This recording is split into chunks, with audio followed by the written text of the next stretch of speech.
Hi friends, എല്ലാവർക്കും നമ്മുടെ അടുത്തൊരു വീഡിയോയിലേക്ക് സ്വാഗതം. ഇന്ന് നമ്മൾ അടുത്തൊരു അൺബോക്സിംഗ് വീഡിയോ ആണ്. ഇന്ന് നമ്മൾ DJIയുടെ മൈക്ക് 2ന്റെ ഒരു അൺബോക്സിംഗ് ആണ്. അപ്പം unboxing of mic 2 by nurses on wheels. ഇന്ന് നമ്മൾ ഈ അൺബോക്സിംഗ് ചെയ്യാനുണ്ടായ ഒരു കാരണം എന്ന് പറഞ്ഞാൽ നമ്മുടെ കഴിഞ്ഞ വീഡിയോയിൽ കുറേ കമന്റ്സ് വന്നു ഇതുപോലെ ഓഡിയോ വളരെ മോശമാണെന്ന്. അപ്പം നമ്മൾ വിചാരിച്ചു നമ്മുടെ ഓഡിയോ ഒന്ന് ഇമ്പ്രൂവ് ചെയ്യണം. അപ്പം അതിനായിട്ട് നല്ലൊരു മൈക്ക് വാങ്ങാമെന്ന് വിചാരിച്ചു. അങ്ങനെ നമ്മൾ DJIയുടെ ഏറ്റവും ലേറ്റസ്റ്റ് ആയിട്ടുള്ള മൈക്ക് 2 ഇതാണ് നമ്മൾ വാങ്ങിച്ചത്. DJI Mic 2. ഇതിന്റെ പ്രത്യേകതകൾ എന്താണെന്ന് വെച്ച് കഴിഞ്ഞാൽ നമ്മളിത് വാങ്ങുമ്പോൾ തന്നെ ഓൾ ഇൻ വൺ ആയിട്ടൊരു കേസിലാണ്, എല്ലാം റെഡി ടു യൂസ് ആണ്, ഫുള്ളി ചാർജ്ഡ് ആണ്. High quality audio recording, 18 hours battery life, intelligent noise cancelling, 14 hour internal recording and 32-bit float internal recording. പിന്നെ ഇത് 250 meter വരെ നമുക്കിപ്പം ഈ മൊബൈൽ റെക്കോർഡ് ചെയ്യുകയാണെങ്കിൽ മൊബൈലും മൈക്കും തമ്മിൽ നമുക്ക് ആ ഡിസ്റ്റൻസിൽ നിന്നും റെക്കോർഡ് ചെയ്യാം. അതായത് കുറച്ച് ദൂരത്ത് നിന്ന് നമുക്ക് റെക്കോർഡ് ചെയ്യാൻ പറ്റും. അതൊക്കെയാണ് ഇതിന്റെ സ്പെസിഫിക്കേഷൻസ്. അപ്പൊ നമുക്ക് ഇനി ഈ ബോക്സിനകത്ത് എന്തൊക്കെയാ ഉള്ളതെന്ന് നോക്കാം. കൂടാതെ അതിന്റെ കൂടെ നമ്മൾ ഒരു ലെവലിയർ മൈക്കും മേടിച്ചിട്ടുണ്ട്. ലെവലിയർ മൈക്ക് ഇതുമായിട്ട് കണക്ട് ചെയ്ത് നമുക്ക് കോളറിൽ വെക്കാവുന്നതാണ്. അപ്പൊ ഇത് കുറച്ചുകൂടെ ഡിസ്ക്രീറ്റ് ആയിട്ട് കുറച്ചുകൂടെ ക്ലിയർ ആയിട്ടുള്ള റെക്കോർഡിംഗ് ആണ് അതിന്റെ ഒരു പ്രത്യേകത. പിന്നെ ഇതിന്റെ വേറൊരു പ്രത്യേകത എന്താണെന്ന് വെച്ച് കഴിഞ്ഞാൽ ഇപ്പൊ നമ്മൾ തിരക്കൊക്കെ ഉള്ളിടത്ത് പോകുമ്പോൾ ഇത് ഇച്ചിരൂടെ എക്സ്പെൻസീവ് മൈക്ക് ആയതുകൊണ്ട് ഇത് നമ്മൾ ഉടുപ്പയിലൊക്കെ കുത്തി വെച്ച് താഴെ പോയി കഴിഞ്ഞാലോ അല്ലെങ്കിൽ ആരെങ്കിലും എടുത്തുകൊണ്ട് പോയാലോ എന്നുള്ളൊരു പേടിയുള്ള സ്ഥലമാണെങ്കിൽ അത് പോക്കറ്റ് വെച്ചിട്ട് അതേ കണക്ട് ചെയ്തിട്ട് ഇത് മാത്രം നമുക്ക് ഷട്ടിൽ കുത്തി വെച്ചാൽ മതി. അപ്പൊ ഇതിന് വലിയ വിലയില്ല.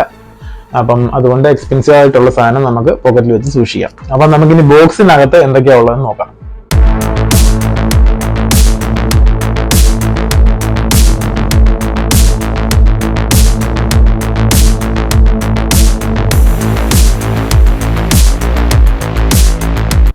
പാക്കറ്റ് തുറക്കുമ്പോൾ തന്നെ ഒരു ബ്ലാക്ക് കളറിലെ അടിപൊളി ഒരു പൗച്ച്, അതിന്റെ കൂടെ തന്നെ ഒരു മാനുവൽ ഉണ്ട്. മാനുവൽ തക്കാലം നമുക്ക് അങ്ങോട്ട് വെക്കാം.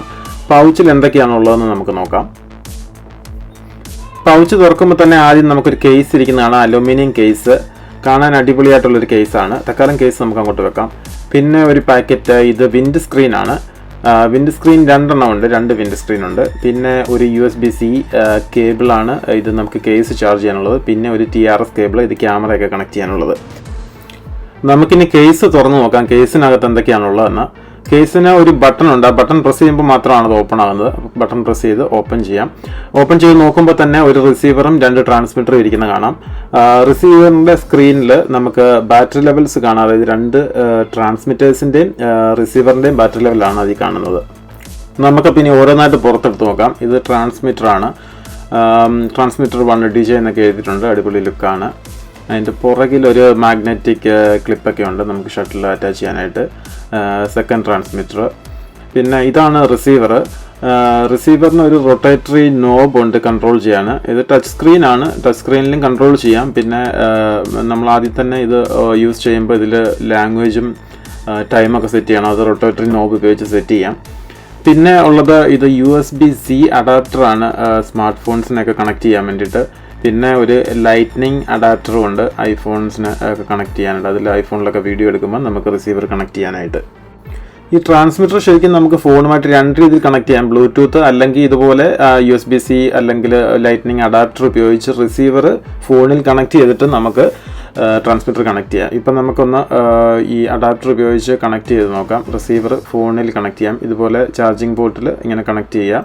കണക്ട് ചെയ്തതിന് ശേഷം നമുക്ക് റിസീവറിൽ ഓൺ ചെയ്യാം റെക്കോർഡിങ്. എന്നിട്ട് ഫോണിൽ വീഡിയോ എടുക്കുമ്പം മൈക്കിൽ നമ്മൾ സംസാരിക്കുന്ന റെക്കോർഡ് ആയിക്കോളും.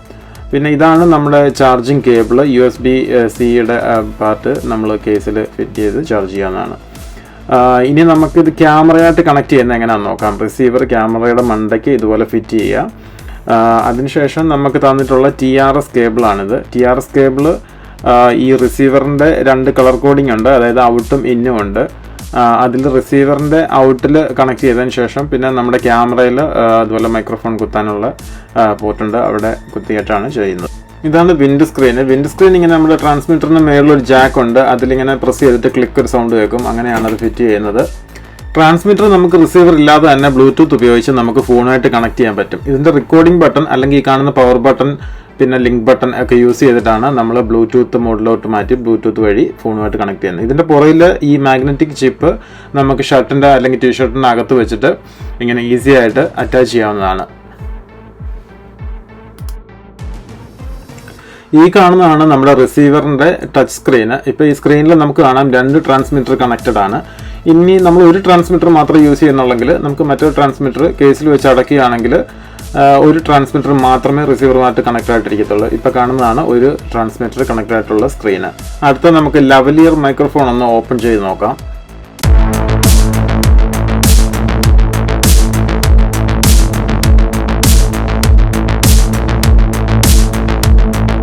ലെവലർ മൈക്കയിൽ ഇതുപോലെ ഒരു റൊട്ടേറ്ററി ക്ലിപ്പ് ഉണ്ട്. അത് ഭയങ്കര ഈസിയാണ്. അതുകൊണ്ട് നമുക്ക് ഇത് അറ്റാച്ച് ചെയ്തിട്ട് ഏത് ഡയറക്ഷനിലോട്ട് വേണമെങ്കിലും തിരിച്ചു വെക്കാം.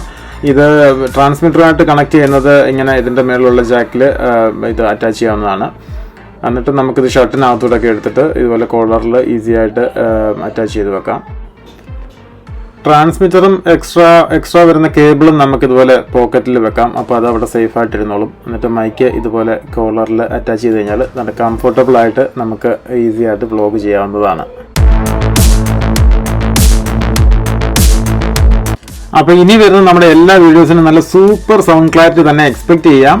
അപ്പോൾ ഈ വീഡിയോ എല്ലാവർക്കും ഇഷ്ടപ്പെട്ടെന്ന് വിചാരിക്കുന്നു. ഇഷ്ടപ്പെട്ടെങ്കിൽ ലൈക്ക് അടിക്കുക. സബ്സ്ക്രൈബ് ചെയ്യാത്തവരുണ്ടെങ്കിൽ സബ്സ്ക്രൈബ് ചെയ്യുക, ഷെയർ ചെയ്യുക. Thanks for watching. ബൈ.